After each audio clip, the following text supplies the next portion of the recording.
That should work. Okay, good afternoon, everybody, and thank you for having me. It's a tough act to follow, Virginia is. It should be interesting.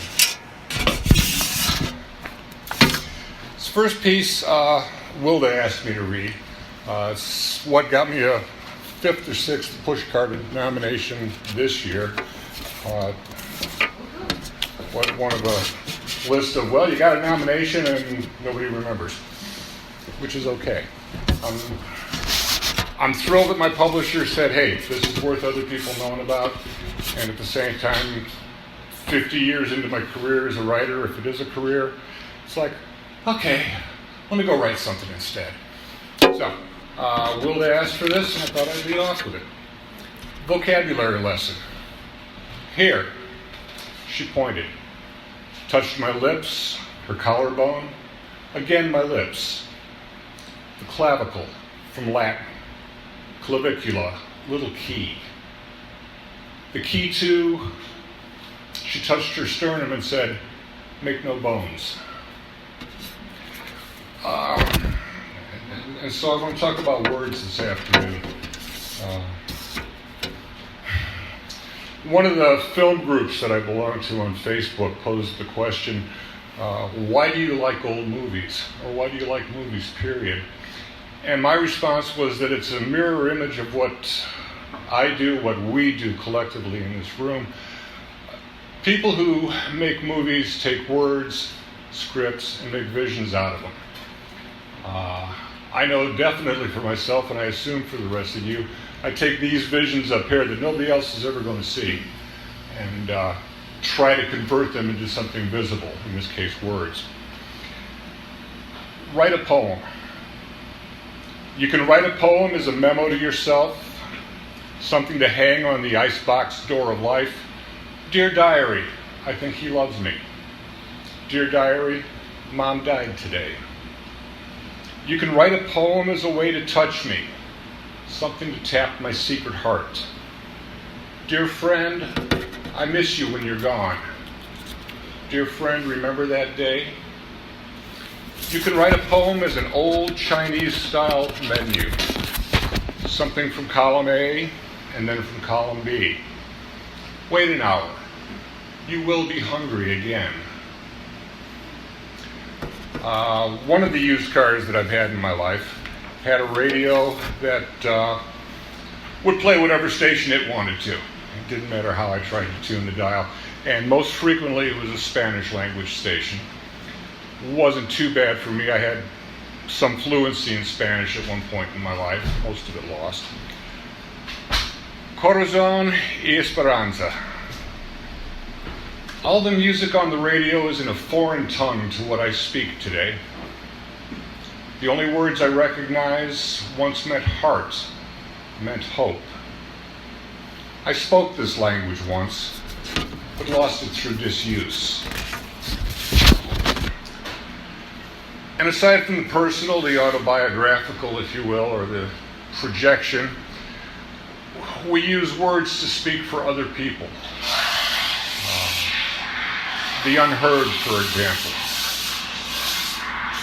This is a ekphrastic poem based on a series of statues in Lilith of children who were killed in a massacre there during the Second World War. Statues are obviously silent. Corpses are silent no matter what they tell us on the crime scene dramas. In pictures, we cry without words. We are the ones you're forgetting.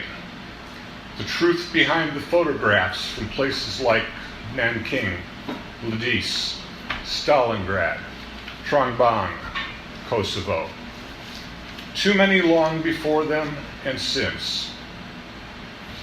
We are the ones, mostly nameless, whose dirty faces and torn childhoods make you weep with anger's heat before the tears you shed slake the fire, leaving nothing changed come sunrise. We are the ones trampled under by marching boots when victory parades loudly through your cities. Build empires on our helpless bodies, and in forsaking us, forfeit hopes of heaven.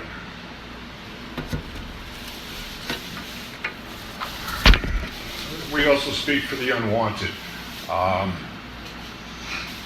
I don't know why I came upon the reference in the middle of the night when I was looking something up, and there was a reference to Lilith. Perhaps Adam's first wife, or not, perhaps not, all depending on what sources you read. But it made note that she was the first immigrant. She was also the first emigre. There is lightning in the high clouds to the north, but distance cancels the thunder. The flashes reach me, but the cycle is incomplete. The sky turns darker, eclipses the healing moon and stars. I am the first emigre, the first immigrant woman. I leave as a stranger, I arrive the same. With no husband, no sons, the cycle is incomplete. The clouds roll closer, the air cools and turns electric. My daughters and I speak our only language and are damned. We eat the only food we know, and we are cursed. We would belong, but the cycle is incomplete. The distance closes. Thunder makes the children turn in their sleep. My labor is required, but undervalued. My wisdom is needed, but not sought. Our bodies are desired, then discarded, and still the cycle is incomplete. Silence drops, is suddenly carried away by 1,000 fingers drumming on the roof over my head. The rain falls, warm and soft, carrying hope and salvation, but the ground here is hard. The promise is rejected, flows in gutters, and the cycle is still incomplete.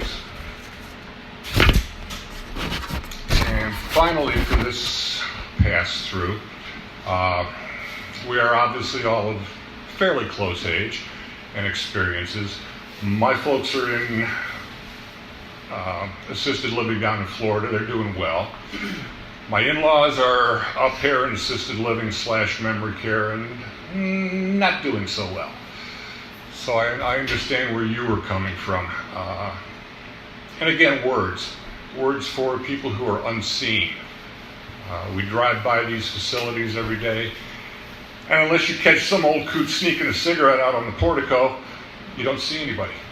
There's nobody there. The value of knowledge. Nelson knows a lot, more than many, about the chosen reservoir, about December of 1950. He's there now, once more, again, on this May afternoon, this unseasonably hot, deceivingly beautiful day in a commuter suburb of Chicago. Today we will study Korea, children. The South is our friend, the North no one's comrade. Yes, I know, love one another, and please don't ever forget those words, even if you remember nothing else. I brought you some kimchi fried rice, some Beyond banana milk. You'll recognize the taste, but likely not the mix of Hanja and Hangul characters wrapped around the bottle. Nelson doesn't know about missing toes, the phantom strike of midnight pain, mimicking frostbite in a fool's sunshine that won't stop fresh piss from freezing. He doesn't know about missing friends, they're not waking in the snow, the not getting up after the sniper, the artillery round, the soulless code. In the world he occupies right now, despite the presence of family right here, these things are only beginning. Today at recess, you will not fear the airplanes coming to O'Hare and Midway. We'll study him and there another time. You won't think twice, perhaps not even once, about the backfire and rattle of a truck. Until then, please pay attention. These are lessons Nelson wrote for you. If you get drowsy on this fine May day, I promise not to slam my hand, surely not the classroom yardstick, on the surface of your desk. Thank you.